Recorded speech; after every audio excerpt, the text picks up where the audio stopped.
I remember the first time I let a stranger touch me like she already knew me. It was late evening in Denver, early fall, the air just cool enough that you could feel it on bare skin. I had my jacket open and a bag of dry dog food tucked under my arm. Every Thursday after work, I stopped by the same corner near the old train station to feed the strays that gathered there.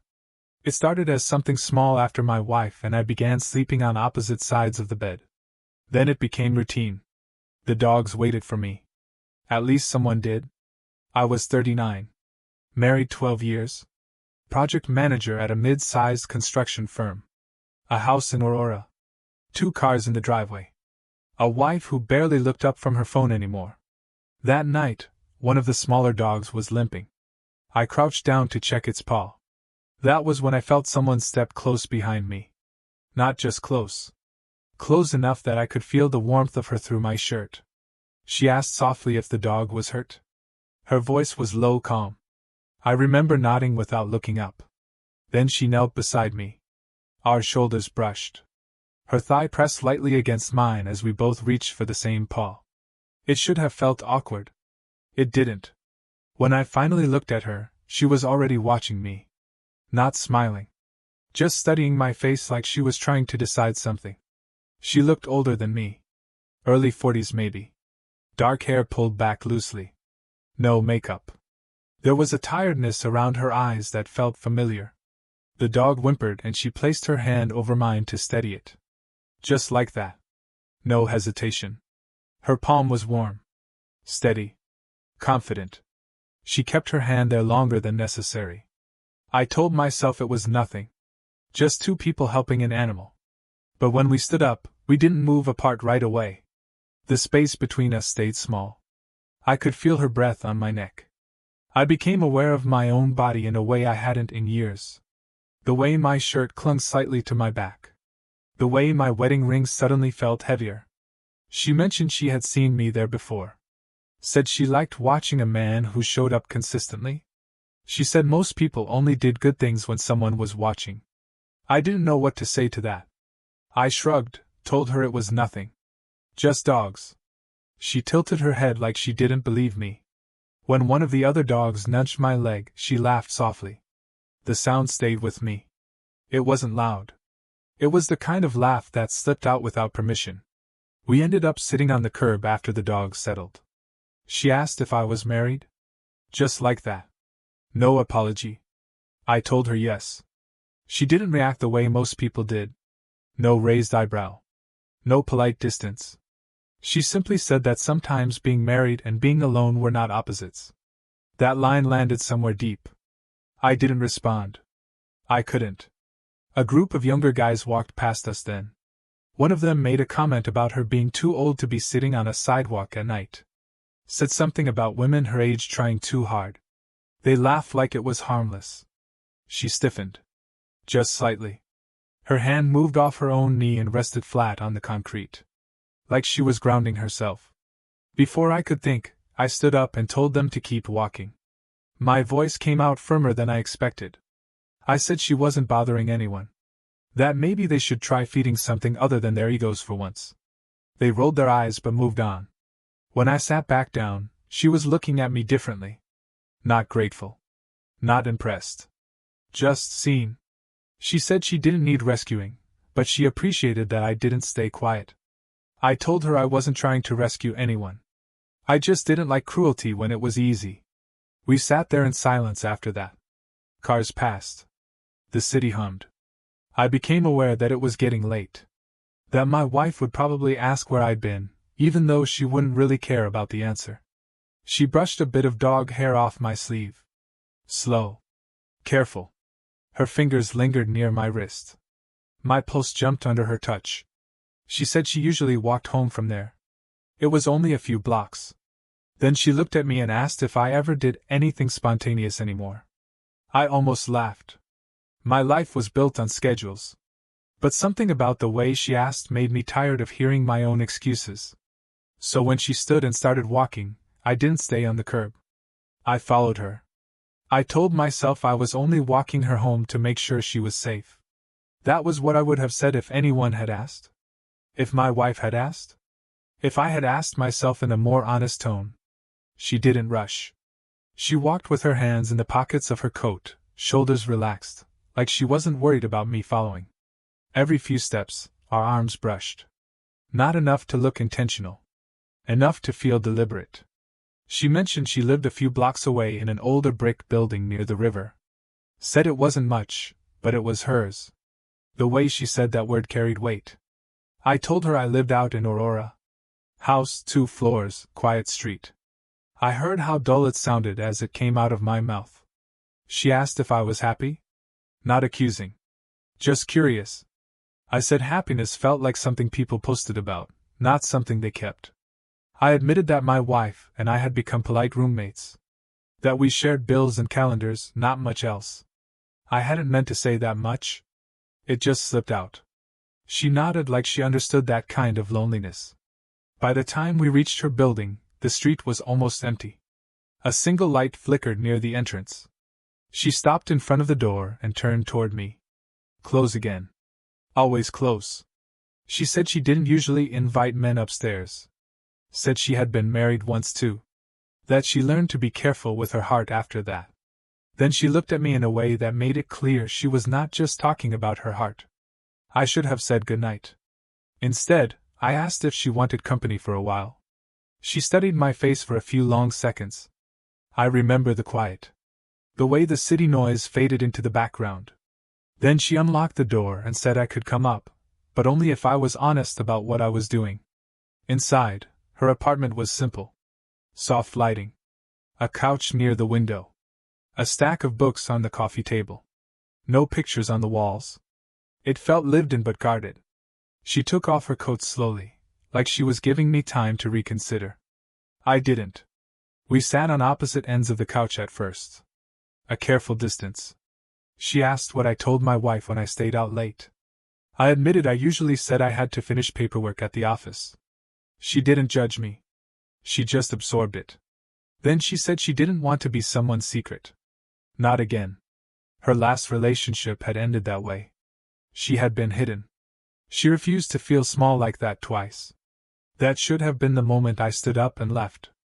Instead, I moved closer. Not dramatically. Just enough that our knees touched. I could feel the heat from her skin through the denim of her jeans. She didn't pull away. Her breathing shifted slightly. Slower. Deeper. She asked what I was looking for. I didn't have a clean answer. I told her I was tired of feeling invisible in my own life. Tired of lying next to someone who felt miles away. She reached out and placed her hand on my chest. Flat. Steady. I could feel my heartbeat against her palm. She said she wasn't interested in saving me. She just wanted something real. Even if it was messy. That word stayed between us. Real. I don't remember deciding to kiss her. I only remember that at some point, the space was gone. Her fingers slid into the back of my neck. My hands found her waist. It wasn't rushed. It wasn't frantic. It was slow, deliberate, like both of us were testing whether this was actually happening. She tasted like wine and mint. When she pulled back slightly, she rested her forehead against mine. She whispered that once we crossed certain lines, there was no pretending it was accidental. I told her I knew. We sat there for a moment longer, breathing the same air. My wedding ring pressed cool against her skin where my hand rested on her hip. I was aware of it. She was too.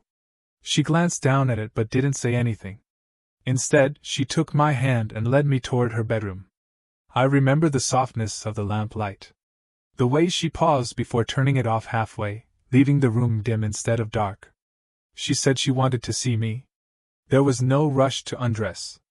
She unbuttoned my shirt slowly, watching my face the entire time. I slid my hands along her back, feeling the curve of her spine, the warmth of her skin. Every touch felt amplified. New. It wasn't just lust. It was the shock of being wanted. Of being looked at like I was still a man, not just a husband on autopilot. Later, lying beside her, the sheets twisted around our legs, she traced circles on my chest. She asked if I was going to regret this in the morning. I didn't answer right away. I stared at the ceiling and realized I hadn't felt that alive in years. I told her I didn't know what tomorrow would look like. She said neither did she. And somehow that uncertainty felt more honest than anything waiting for me back home. 2 weeks after that night, I was still feeding the dogs on Thursdays. I told myself that part hadn't changed. What had changed was that she was there every time now. Sometimes she arrived before me.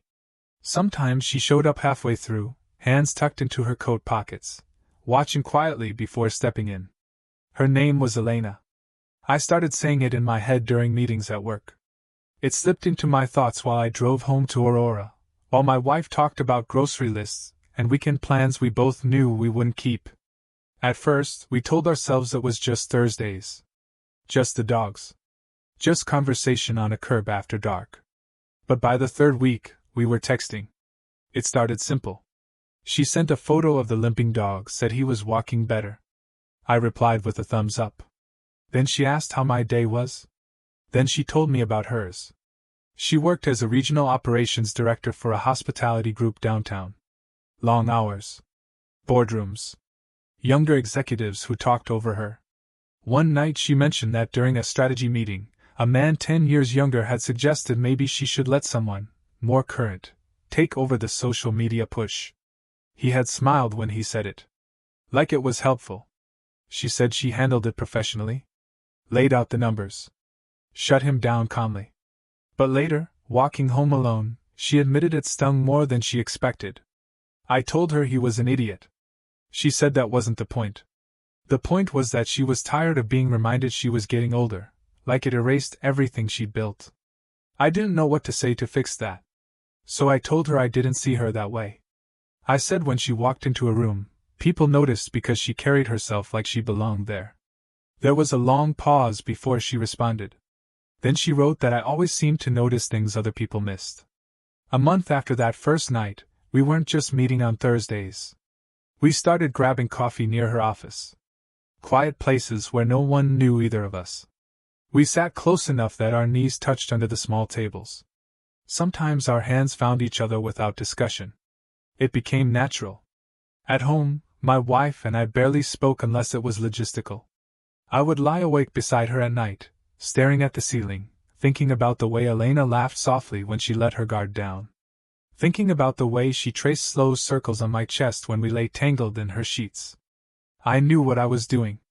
6 weeks in, we stopped pretending this was casual. One evening at her apartment, she told me she wasn't built for half measures. She said she could feel herself leaning into me in ways that scared her. She asked what my plan was. I didn't have one. I admitted that I hadn't felt seen in my marriage for a long time. That I had stayed because it was easier than admitting we were done. Elena listened without interrupting. When I finished, she said she wouldn't be someone I used to avoid a hard conversation. It wasn't said cruelly. Just steady. That night, when we lay together, there was something heavier in the room. Our bodies knew each other now. The urgency had softened into familiarity. I knew the curve of her waist. She knew the spot at the base of my neck that made me inhale sharply when she kissed it. But afterward she rested her head on my shoulder and asked again what I was going to do. 2 months after we met, the obstacle became impossible to ignore. My company landed a major renovation contract with a boutique hotel chain downtown. I was assigned as lead project manager. When I walked into the first coordination meeting and saw Elena at the head of the table representing ownership, my stomach dropped. We both froze for half a second. Then she shifted into professional mode like a switch flipped. Calm. Composed. Introduced herself to the room without looking at me longer than necessary. The meeting ran for 2 hours. We discussed budgets, timelines, structural changes. She challenged my cost estimates in front of everyone. I defended them. It was clean. Sharp. Professional. Afterward, in the parking garage, she approached me. She said this complicated things. That if anyone even suspected we were involved, it could damage both of us. She had worked too hard to be reduced to gossip. I agreed. I said we would handle it carefully. For the next few weeks, we kept our distance in public. Emails were formal. Meetings strictly business. But the tension built instead of fading. During one late-night site visit, after contractors had left and the building echoed with emptiness, we stood alone in what would become the lobby. Dust in the air. Hard hats resting on a counter. She asked if I ever imagined what it would be like to stop dividing myself in two. I told her every day. She stepped closer, not touching me at first. Just standing there. Close enough that I could feel the heat between us. I was aware that security cameras lined parts of the hall. That risk hummed in the background. She said she couldn't keep pretending we were nothing. I said I couldn't either. But I still went home that night. By October, I was living two lives. One built on history and obligation. The other on stolen hours and quiet intensity. And the longer it went on, the more I realized something would eventually break. It happened on a night when the tension finally felt heavier than the consequences. We had just finished a long review meeting at the hotel site. The numbers were tight. The ownership board had pushed back on costs. Elena had defended the renovation plan with a calm authority that made everyone in the room sit up straighter. After the meeting ended and the others filtered out, she stayed behind, staring at the blueprints spread across the table. I told her she handled it well. She said she was tired of having to handle everything well. There was something in her voice that wasn't about budgets or timelines. I stepped closer. Not touching her yet. Just close enough that she didn't have to raise her voice. She admitted she was exhausted. That she felt like she had been proving herself her entire life. First as the only woman in certain rooms. Then as the older woman in those same rooms. She said she was done apologizing for existing. I told her she didn't owe anyone an apology. She looked at me then. Really looked at me. And she asked quietly if I was going to keep living halfway? That question sat between us. I told her I had spoken to my wife the night before. That it wasn't explosive. There was no screaming. Just a tired conversation at the kitchen table. I had said we both deserved something more honest than what we were pretending to maintain. Elena didn't interrupt. She waited. I admitted it wasn't finished yet. Papers not filed. Logistics not sorted. But the truth had finally been spoken out loud. Her shoulders softened slightly. Not relief exactly. More like she allowed herself to breathe. She said she wasn't asking for perfection. Just clarity. We stood there in the half-lit lobby, construction dust still in the air. It felt strange that something so personal was unfolding in a place that wasn't even finished yet.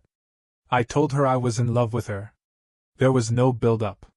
No rehearsed speech. It came out simple. Steady. A little rough around the edges.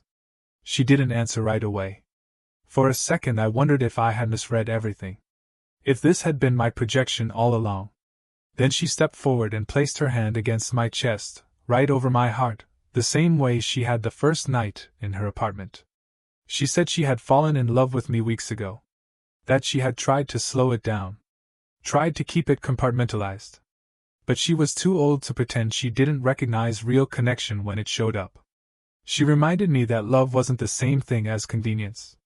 That if we chose this, we chose all of it. The awkward conversations. The professional scrutiny. The judgment. I told her I wasn't afraid of hard conversations anymore. That wasn't entirely true. But I meant it in that moment. She leaned in and kissed me, not rushed, not secretive. Slow. Certain. The kind of kiss that didn't feel stolen anymore. We pulled back only when reality nudged its way back in.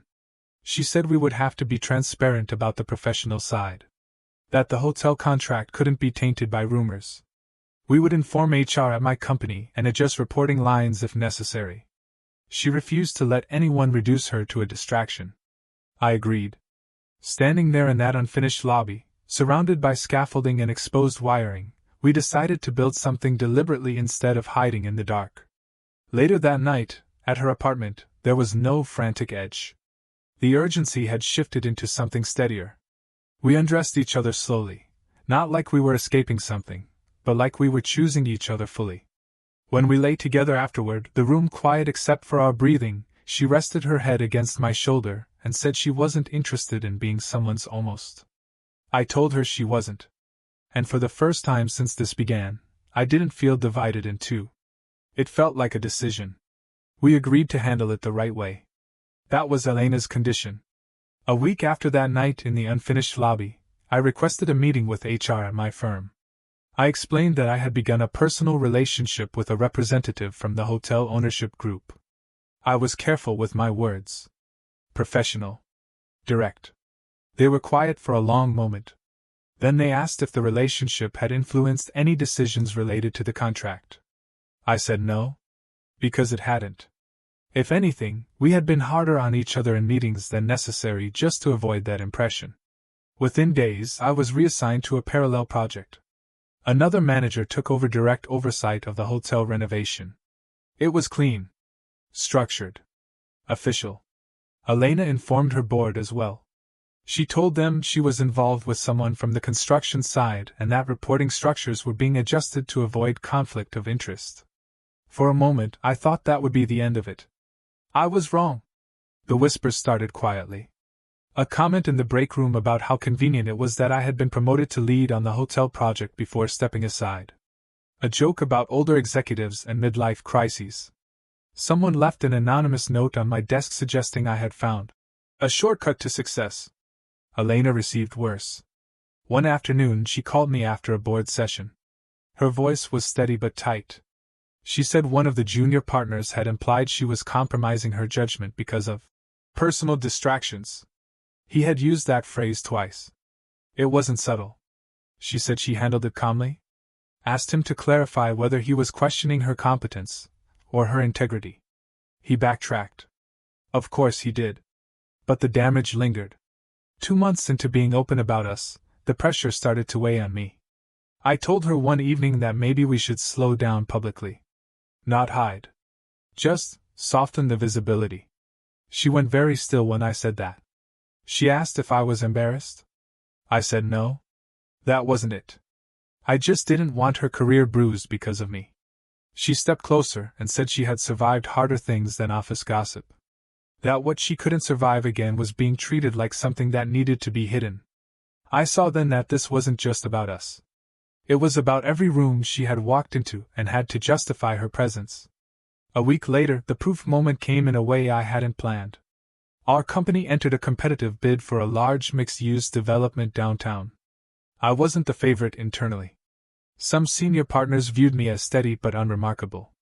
I spent nights refining the proposal. Tightening numbers. Strengthening the sustainability plan. I presented it to the board without referencing Elena, without leaning on any connection. Just my work. We won the bid. Not because of who I was dating. Because the proposal was solid. The announcement went company-wide. My name attached to it clearly. No asterisks. The tone shifted after that. The jokes slowed. The sideways comments faded. Performance has a way of silencing speculation. On Elena's side, the hotel renovation launched successfully under the new manager. Profits tracked ahead of forecast. The board couldn't argue with results.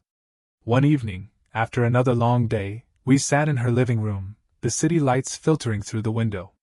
She admitted there had been a moment she considered ending it. Not because she doubted us.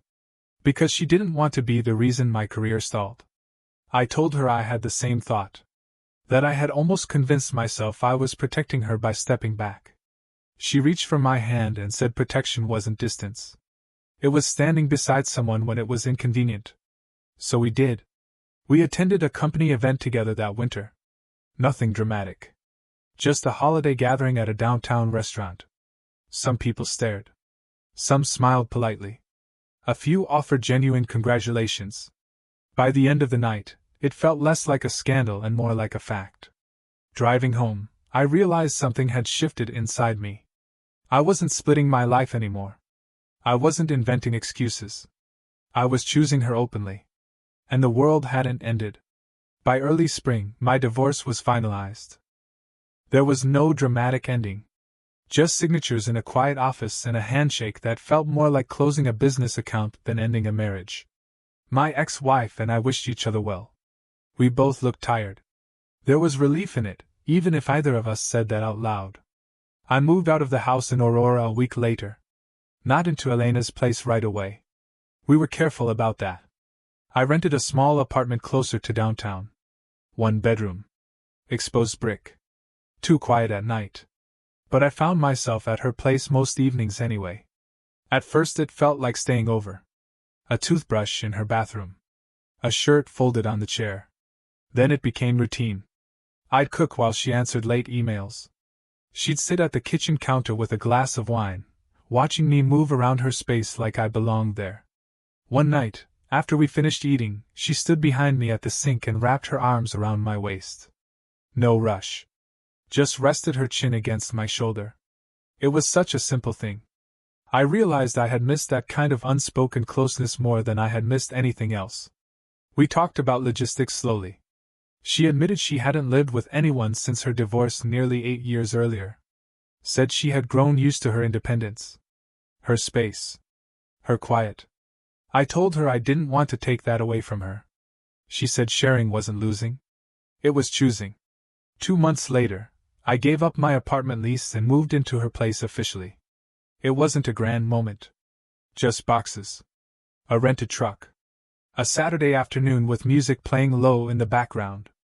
We argued gently about where my old coffee maker should go. She teased me about my collection of worn hoodies. By summer, it felt normal. We built small routines. Sunday morning walks along the river. Grocery shopping together. Sitting on opposite ends of the couch reading in comfortable silence. She liked to fall asleep with her hand resting lightly on my chest. I liked waking up before her and watching the early light hit her face. Professionally, things steadied too. My new development project gained traction. I was invited to lead a regional expansion team. Not flashy, but meaningful. Earned. Elena's hotel portfolio grew under her leadership. The board stopped questioning her judgment. They started highlighting her strategy in quarterly reports. One evening in late August, after we hosted a small dinner for a few close friends, we ended up alone on the balcony. The city was warm and loud below us. She leaned against the railing and said she had stopped imagining she would get married again. She thought that chapter had closed for her. She said she had built a full life on her own and had made peace with that. I listened. Then I told her that meeting her had forced me to grow up in ways I should have years earlier. That I had learned the difference between comfort and connection.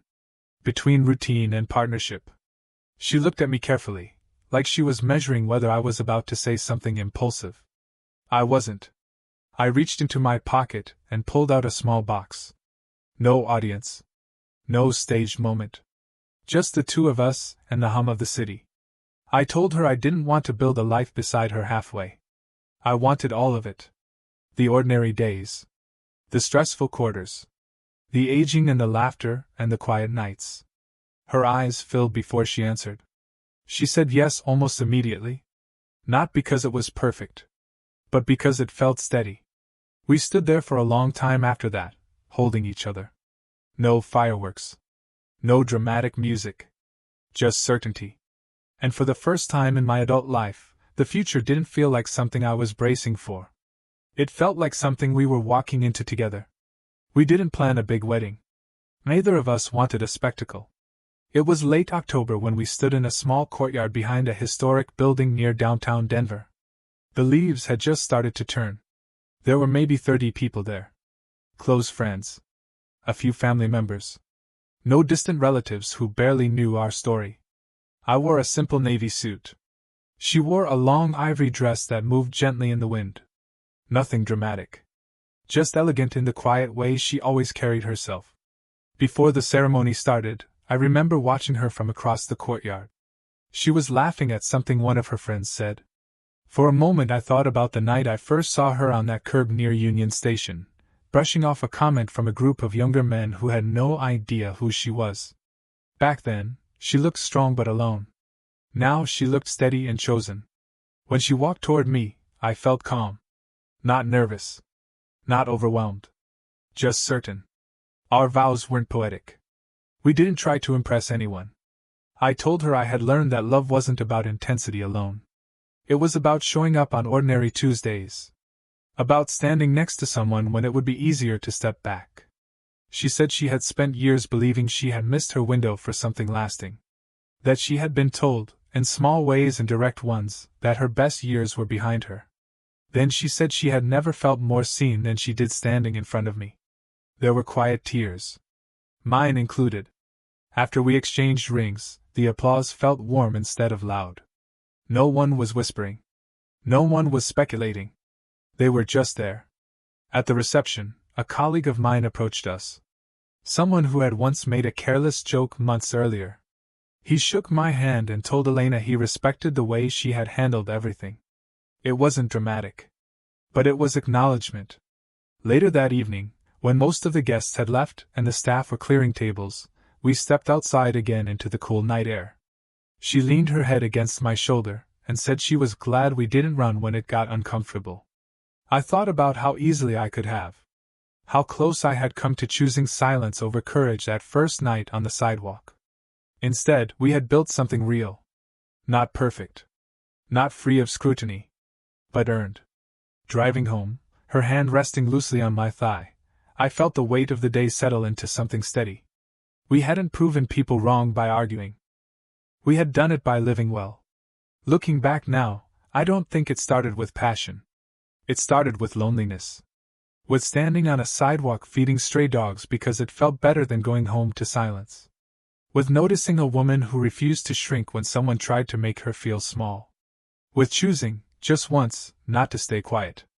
I learned that love doesn't always arrive at the right time. Sometimes it shows up when your life is messy. When you're halfway through endings you've been avoiding. What matters is whether you're willing to be honest when it does. Elena taught me that strength isn't loud. It's steady. It's walking into rooms that underestimate you and doing your work anyway. It's refusing to be someone's secret. It's choosing connection even when people whisper. I used to think being reliable was the same as being invisible. That steadiness was boring. Now I know steadiness is what holds things together when attention fades. One decision on a quiet Thursday night changed everything. Not because it was dramatic. Because I finally chose courage over comfort. If there's anything I understand now, it's this: you're not too old, too late, or too ordinary for something real. Sometimes the life you're meant to build starts when you stop pretending the one you're in is enough. And sometimes it begins on a curb with a stray dog and a stranger who refuses to let you live halfway.